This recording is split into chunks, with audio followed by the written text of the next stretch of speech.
وَلَلْآخِرَةُ خَيْرٌ لَكَ مِنَ الْأُولَى وَلَسَوْفَ يُعْطِيكَ رَبُّكَ فَتَرْضَى۔ بسم اللہ الرحمن الرحیم۔ السلام علیکم ورحمۃ اللہ وبرکاتہ۔ میں امید کرتی ہوں کہ آپ سب ایمان اور صحت کی بہترین حالتوں میں ہوں گے۔ اللہ سبحانہ تعالی ہمیشہ آپ کو اچھے حالوں میں رکھے اور آپ کی طرف بڑھنے والے ہر شر کو خیر میں بدل دے، آمین یا رب العالمین۔ لڑکیوں کے اسکول میں آنے والی ٹیچر نہایت ہی خوبصورت اور تعلیمی طور پر مضبوط تھی۔ اس نے ابھی تک شادی نہیں کی تھی۔ تمام لڑکیاں اس کے ارد گرد جمع ہو گئیں اور مذاق کرنے لگیں کہ میڈم آپ نے ابھی تک شادی کیوں نہیں کی؟ میڈم نے داستان کچھ یوں شروع کی کہ ایک عورت کی 5 بیٹیاں تھیں۔ شوہر نے اس کو دھمکی دی کہ اگر اس بار بھی بیٹی پیدا ہوئی تو اس کی بیٹی کو باہر کسی چوک یا سڑک پر پھینک آؤں گا۔ خدا کی مرضی، وہی جانے کہ 6ٹھی بار بھی بیٹی ہی پیدا ہوئی اور شوہر نے بیٹی کو اٹھایا اور رات کے اندھیرے میں شہر کے بیچوں بیچ چوک پر رکھ آیا۔ ماں پوری رات اس ننھی سی جان کے لیے دعا کرتی رہی اور بیٹی کو خدا کے سپرد کر دیا۔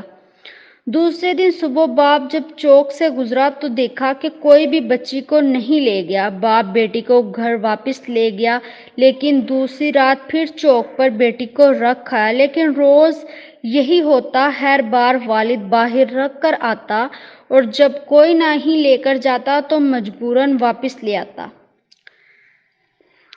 یہاں تک کہ اس کا باپ تھک گیا اور اللہ پاک کی رضا پر راضی ہو گیا۔ پھر اللہ پاک نے کچھ ایسا کیا کہ 1 سال بعد ماں پھر سے پیٹ سے ہوئیں اور اس بار ان کا بیٹا پیدا ہوا۔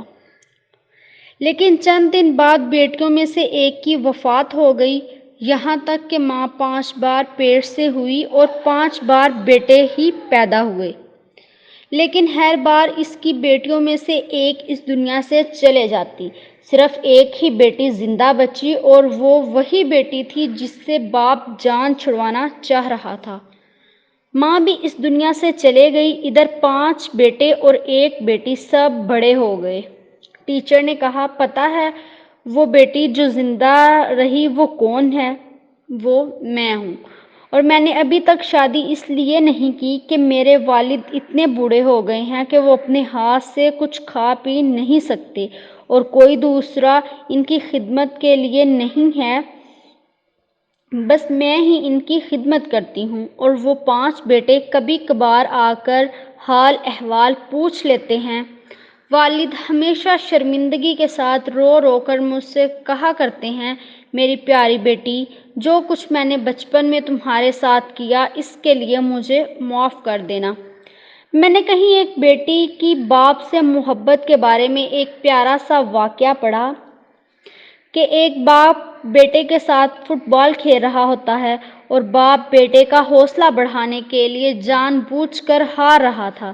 دور بیٹھی بیٹی باپ کی شکست پر برداشت نہ کر سکی اور باپ کے ساتھ لپٹ کر رو رو کر بولی، بابا آپ میرے ساتھ کھیلیں تاکہ میں آپ کی جیت کے لیے ہار سکوں۔ سچ کہا جاتا ہے کہ بیٹی باپ کے لیے رحمت ہوتی ہے۔ وَلَلْآخِرَةُ خَيْرٌ لَكَ مِنَ الْأُولَى وَلَسَوْفَ يُعْطِيكَ رَبُّكَ فَتَرْضَى۔